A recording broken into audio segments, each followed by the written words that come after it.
la ansiedad es un trastorno que es altamente hereditario, ¿sí? Sobre todo que viene del núcleo familiar, ¿sí? De la familia tipo núcleo, es decir, con la que convive un niño, ¿sí?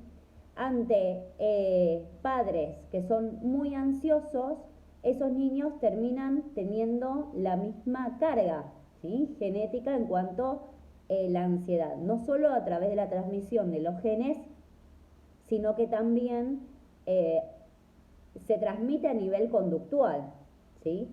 Hay padres que tienen, que son muy ansiosos y hacen y realizan cierto tipo de rituales en su vida cotidiana, en sus rutinas cotidianas, ¿sí?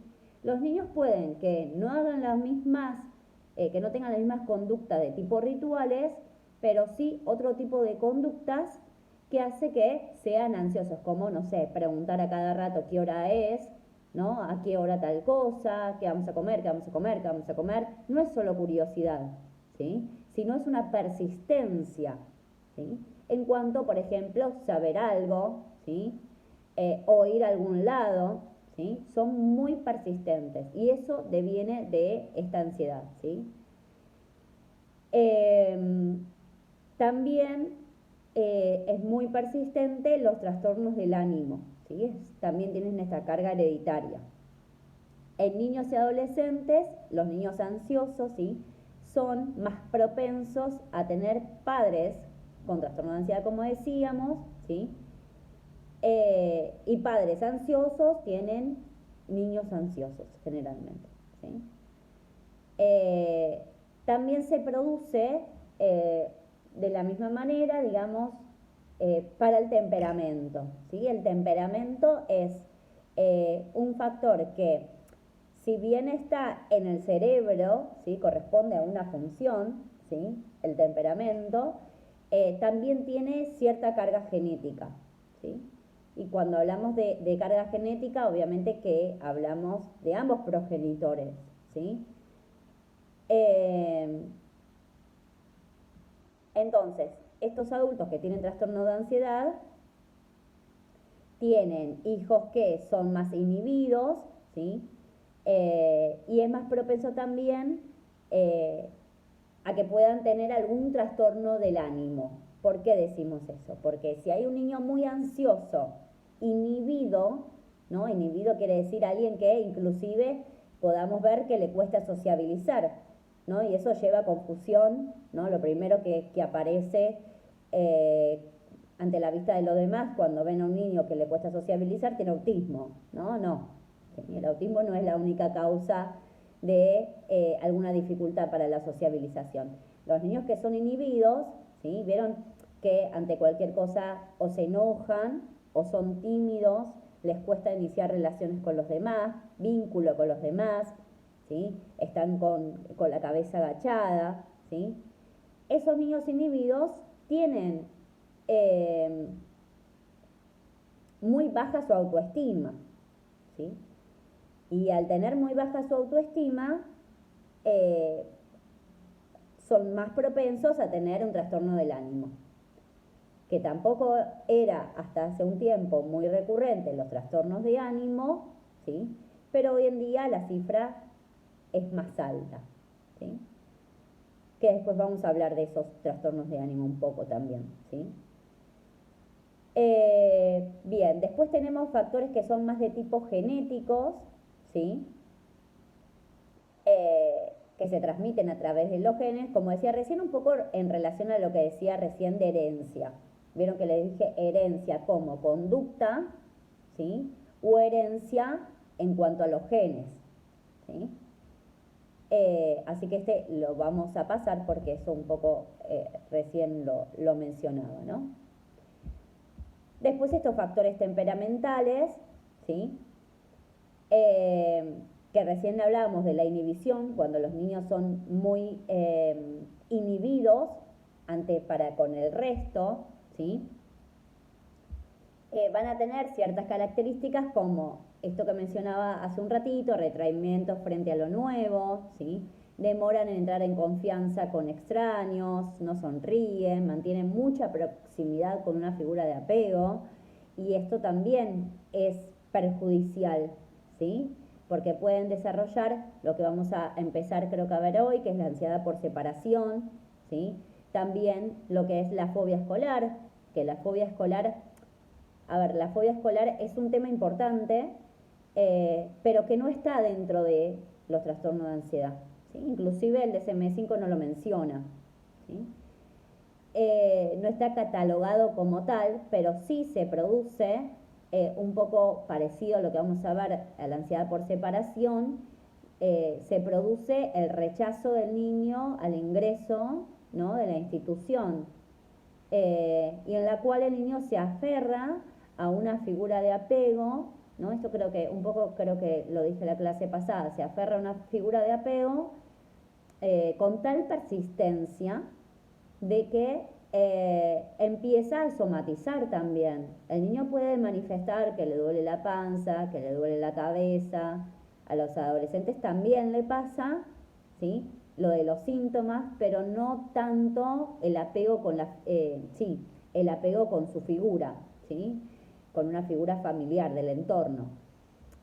Por una cuestión obvia, ¿no? Los adolescentes no te van a agarrar y no soltar más, ¿no? O hacer un berrinche en la puerta de la secundaria, por ejemplo, ¿no? Pero sí, a raíz de la fobia escolar, pueden tener algunos síntomas, ¿sí?, que son reales, ¿sí? No son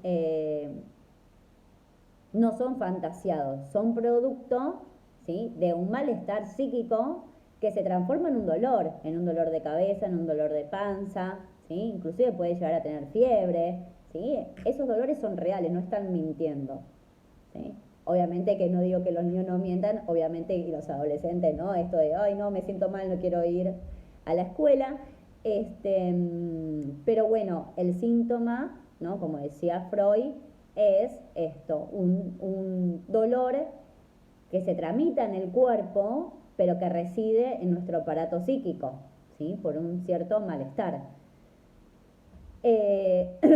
Bueno, esta inhibición de que también hablábamos, ¿sí?, no tienen ejercen limitado contacto visual, ¿no? No buscan explorar nuevas situaciones. Fíjense que estos factores de inhibición pueden ser claramente malinterpretados, ¿no?, por un TEA, por ejemplo, ¿no? Aunque para el autismo también se debería cumplir el otro criterio, que era el de las conductas repetitivas y estereotipadas, además del déficit en el lenguaje o un retraso en el lenguaje y el déficit en la sociabilización, ¿sí?, e intercambio comunicativo para con otros. Se tienen que cumplir también las conductas repetitivas.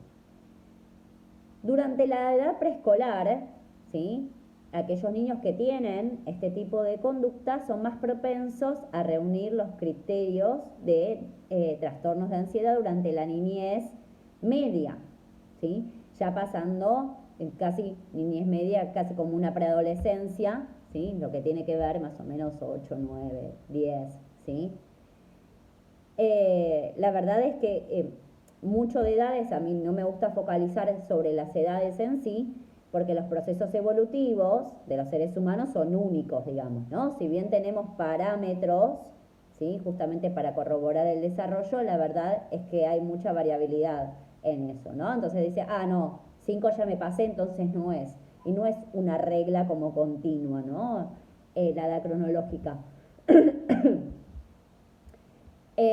Y también este aumento de riesgo en cuanto a los factores de inhibición va a continuar hasta la adolescencia, ¿sí?, que muestran luego en la adolescencia, muestran también ciertos rasgos, ¿sí?, de inhibición, pero que son producidos también por niveles de excitación y emotividad, ¿sí?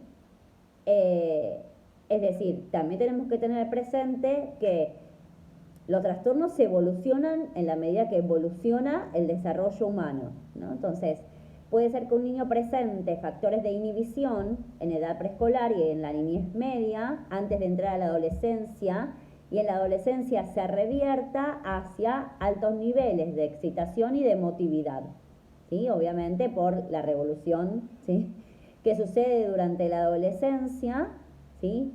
Ese trastorno evoluciona. También pensemos en que la atención temprana y la detección oportuna va también a minorar, ¿sí?, estos trastornos. Que no tienen que ver con erradicar, pero sí dar intervenciones para que luego, digamos, el pronóstico no empeore, ¿sí? Porque pensemos en esto de que hablamos en la primera clase sobre el desarrollo en la adolescencia, ¿no? Todas las crisis, los cambios que pasan. Y a eso le sumamos un trastorno de ansiedad, digamos, ¿no? También después puede devenir en otra cosa dependiendo de cómo se aborde ese trastorno de ansiedad, ¿sí? Sumado a los cambios, ¿sí? Es como una bomba explosiva casi, ¿sí? Igual que cualquier trastorno. En los trastornos de conducta también pasa que los niños tienen algún trastorno de conducta como, no sé, el intermitente explosivo, que son aquellos niños que se enojan y no pueden controlar esa ira y entonces tienen conductas disruptivas fuertes, ¿sí? O golpean a los otros, o se golpean a ellos mismos, ¿sí? Si eso prevalece hacia la adolescencia, en la adolescencia después tenemos chicos que desenfrenan su conducta violenta, ¿sí? O sea, no tiene parate. Eso puede inducir también al consumo de sustancias, puede inducir a trastornos de depresión, un montón de cosas van emparejadas, ¿no? Entonces esto también es importante tener en cuenta, ¿no? Que evolucionan los trastornos porque el ser humano va evolucionando también, ¿no? Bien, después tenemos factores parentales y familiares, ¿sí? Y habíamos hablado de la transmisión de la ansiedad dentro de la familia, ¿sí?